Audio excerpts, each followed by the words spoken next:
संजीवनी में पंचकर्म आयुर्वेद के प्रयोग से गंभीर रोगों का इलाज। आजमगढ़ 23 अगस्त शहर के लच्छी रामपुर स्थित संजीवनी अस्पताल में निःशुल्क स्वास्थ्य परीक्षण शिविर का आयोजन किया गया, जिसमें जनपद के जाने माने डॉक्टरों द्वारा निःशुल्क चिकित्सीय सेवाएं प्रदान की गई। स्वास्थ्य शिविर में आयुर्वेदिक, पंचकर्म चिकित्सा, एलोपैथिक, होम्योपैथिक तथा दंत एवं मुख चिकित्सक के द्वारा जरूरतमंद मरीजों को आवश्यक चिकित्सीय परामर्श एवं दवाओं का वितरण किया गया। संजीवनी अस्पताल की प्रबंधक निदेशक डॉक्टर अर्चना मेसी, गायकोनोलॉजिस्ट, ने कहा कि हम लोगों में जागरूकता लाने का सफल प्रयत्न कर रहे हैं। डॉक्टर मोनिका सिंह, दंत चिकित्सक, ने लोगों को साफ सफाई और नियमित यहाँ पर एक मल्टी स्पेशलिटी कैंप का आयोजन किया गया हुआ है, जिसमें कि एलोपैथिक, आयुर्वेदिक, डेंटल संबंधित महत्वपूर्ण जानकारी साझा की। लोगों को होम्योपैथिक चिकित्सा अपनाने पर बल दिया।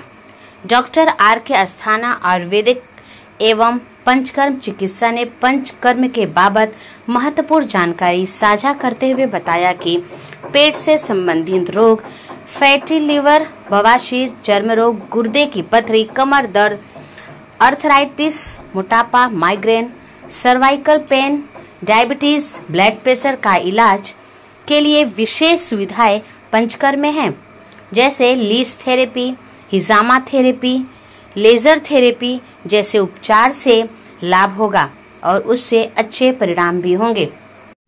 आजमगढ़ से विभव उपाध्याय की रिपोर्ट, रियल खबरें।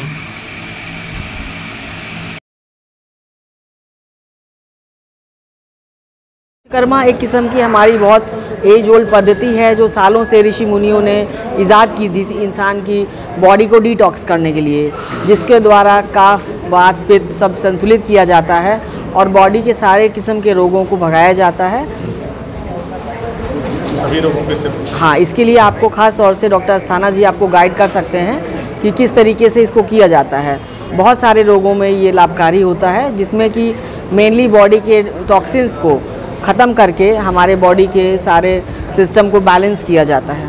एक्चुअली हमारे बॉडी की जो भी डिसीज़ हैं, इसके 3 मुख्य कारण होते हैं: स्ट्रेस, पोल्यूशन और हमारा गलत जीवन शैली। इसके लिए हम लोग चाहते हैं कि गलत खान पान जो हम खाते हैं, ख़ास तौर से पोल्यूशन में आपके जल, ज़मीन, विचार, वायु सारे पोल्यूशन है, जिसमें कि हमारे जो पेस्टिसाइड और रासायनिक चीज़ें यूज़ होने की वजह से हमारा जल, हमारा भोजन प्रदूषित हो रहा है। उसी को दूर करने के लिए हम लोग प्राकृतिक फार्मिंग अपना रहे हैं, जिसमें कि हम सिर्फ गौ आधारित खेती कर रहे हैं। इसमें सारे जितने भी फर्टिलाइजर्स और पेस्टिसाइड्स हैं, ये या तो पत्तों द्वारा या फिर गौमूत्र, गोबर और गुड़ वगैरह। I am a dental surgeon. मैं मुख और दंत रोग विशेषज्ञ हूँ और यहीं आजमगढ़ में प्रैक्टिस करती हूँ। मैडम से जुड़ी हैं और मैडम का जो मिशन है उसमें आपकी तरफ से क्या सहयोग? हम लोग काफ़ी सालों से एक साथ हैं और हम लोग सारे यहाँ पे फ्री चेकअप्स वगैरह में जितना भी कंट्रीब्यूशन होता है, हम सारे डॉक्टर्स मिल के उसमें कंट्रीब्यूट करते हैं। हमारा एम ही बेसिकली ये है कि हम सारे डॉक्टर्स एक जगह पे रहें, ताकि एक इंसान अगर यहाँ आए तो उसको हर तरह का ट्रीटमेंट मिल सके। अब I am a dental specialist. अगर हम दांत के लिए मुख और दंत रोग विशेषज्ञ हैं, तो यहाँ पे कोई भी आ रहा है, अगर एक ट्रीटमेंट के लिए आ रहा है तो उन्हें सारे ट्रीटमेंट्स यहीं पे मिल जाते हैं अंडर वन रूफ। इस कैंप का मोटिव मेनली ये है मुख्यतः कि यहाँ पे होलिस्टिक अप्रोच के सारे। बिल्कुल बिल्कुल, यहाँ पे कोई भी आए सबको सारा ट्रीटमेंट मिले। जो मैम के पास होम्योपैथी में हम लोग रेफ़र करते हैं, एलोपैथी में, नेचुरोपैथी में, हम लोग जहाँ तक जैसे मतलब पेशेंट को अवेयर करना है, सारी अवेयरनेस बेसिकली हमारा एम होता है। सब लोग नेचुरल, जितने लेमैन हैं उन्हें हर चीज़ नेचुरल चीज़ें पता है, अपने दिमाग के हिसाब से काम करते हैं, पर हम लोग स्पेशलिस्ट हैं। हम लोग उनको स्पेशली चीज़ों को बताते हैं कि आपको नेचुरोपैथी में आराम मिलेगा, आप वहाँ भी जाइए। हम ये नहीं कहते कि हम एलोपैथिक डॉक्टर हैं तो आप सिर्फ एलोपैथी में ही आइए।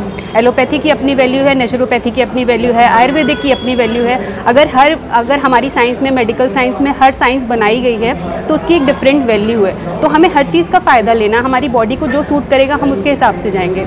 और बेसिकली हम लोग अपनी आप एक डेंटिस्ट हैं, आजकल देखा जा रहा है कि कैंसर, मुख का कैंसर बहुत ज़्यादा हो रहा है, वैसे में आपकी तरफ से क्या सजेशन होगा? बेसिकली देखिए, कैंसर का सबसे बड़ा रीज़न है एक तो लाइफस्टाइल। हमारी लाइफस्टाइल ही ऐसी हो चुकी है, हम अपना खान पान ऐसा रख रहे हैं कि कैंसर हो रहा है। इसीलिए हम लोगों ने ऑर्गेनिक फार्मिंग को बहुत ज़्यादा प्रमोट किया है कि हम लोग नेचुरल चीज़ों से बनी हुई, नेचुरल खेती से जो हमारी चीज़ें आ रही हैं उससे हम लोग प्रमोट करके अच्छी चीज़ें खिला पिला रहे हैं पेशेंट्स को। तो अगर अच्छा लाइफस्टाइल है, अच्छी चीज़ें, अच्छा खान पान है तो कैंसर नहीं होगा। और मुंह का कैंसर तो आपको पता ही है, सबसे ज़्यादा ये गुटखा, तंबाकू, पान से ही होता है और यूपी में ही सबसे ज़्यादा देखने को मिल रहा है। क्यों? क्योंकि यूपी में ही सबसे ज़्यादा इस चीज़ का कंजम्पशन है। सबसे पहले तो इसमें मुंह में छाले दिखना शुरू हो जाएंगे, रेड एंड वाइट पैचेस होते हैं, और एक बड़ा ही कॉमन है OSMF, ओरल सबम्यूकस फाइब्रोसिस। इसमें पेशेंट का मुंह कम खुलने लग जाता है और यहाँ पे बहुत ही कॉमन है। हमें क्या है, नॉर्मली हमारे मुंह में 3.5 उंगली या 4 उंगली जानी चाहिए, पर अभी यहाँ पे यूपी में इतना कॉमन है ये। हमारे आए दिन पेशेंट्स ऐसे होते हैं कि पेशेंट के मुंह में 2 ही उंगली जा रही है और वो उस चीज़ से अभी भी अवेयर नहीं है कि हम गुटखा खा रहे हैं इतने दिन से और हमें कैंसर के लक्षण आना शुरू हो गए हैं और हम उसका ध्यान भी दें और ट्रीटमेंट कराएं। क्योंकि इनिशियल स्टेज में इसमें ट्रीटमेंट है, पर अगर ज़्यादा आगे बढ़ जाता है तो डॉक्टर के भी हाथ से बात निकल जाती है। पहले तो सीमा यही हो गई है कि जो पब्लिक है वो ही सीमित कर देती है। मेरे हिसाब से पब्लिक ही सीमित कर रही है। लोगों को पूरी जानकारी नहीं है कि होम्योपैथी उस स्तर तक काम कर सकती है जिस स्तर तक शायद एलोपैथ भी नहीं जा सकती है। और लोगों की एक धारणा ये है कि बहुत धीरे काम करती है, ऐसा कुछ भी नहीं है। अगर प्रॉपर सेलेक्टेड मेडिसिन है तो बहुत धीरे नहीं, विद इन आवर्स काम करती है वो।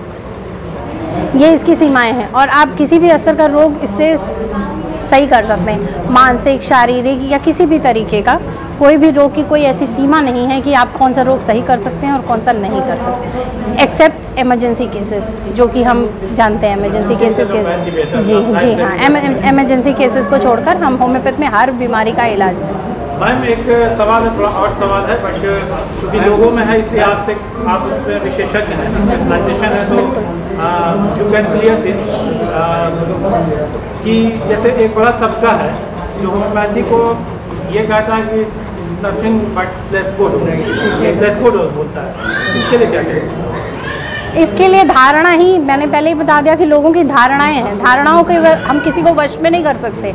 हम अपने ट्रीटमेंट को दिखा सकते हैं। हम इसीलिए प्रोत्साहन कर रहे हैं कि सरकार भी प्रोत्साहित कर रही है। कहीं ना कहीं सरकार भी ये चीज़ बिलीव करने लगी है कि homeopathy is not only the placebo, कुछ तो असर है। होम्योपैथी में मेन बेसिक होता है इमोशंस। जहाँ भी इमोशंस इन्वॉल्व होंगे वहाँ आपको कोई ना कोई बीमारियाँ होंगी। मैडम, जो मैडम का मिशन है उसमें आप होम्योपैथी के माध्यम से आपका क्या कंट्रीब्यूशन है? मेरा कंट्रीब्यूशन है, मैम जहाँ भी कहती हैं, जो भी हमारे तरफ से हो सकता है, कैंप्स लगाना, और मैम जब भी हमें इनवाइट करती हैं हम यहाँ उपलब्ध रहते हैं। मरीज जो भी यहाँ पे आते हैं और मैम को लगता है कि होम्योपैथी में हम भेज सकते हैं, मैम मेरे पास भेजती हैं और मैं उनका अपने तरफ से पूरा इलाज करने की कोशिश करती हूँ। आगे भी कैंप जो होते हैं बिल्कुल मैम जहाँ जहाँ भी मुझे मेरा सपोर्ट ज़रूरी होगा वहाँ मैं मैम के साथ एज अ होम्योपैथिक फिजिशियन खड़ी हूँ। लोगों को क्या कहना चाहेंगे? लास्ट सवाल, होम्योपैथी को लेकर लोगों से क्या कहना? लोगों से यही कहना चाहूँगी कि आपसे रिक्वेस्ट कर सकती हूँ कि आप होम्योपैथी को कम ना समझें, ज़्यादा ना समझें तो कम भी ना समझें। शायद कुछ ऐसे रोग हैं जिनका इलाज होम्योपैथी में हम कर सकते हैं और शायद एलोपैथी वहाँ पे बेअसर है। सबकी अपनी मेरिट्स हैं।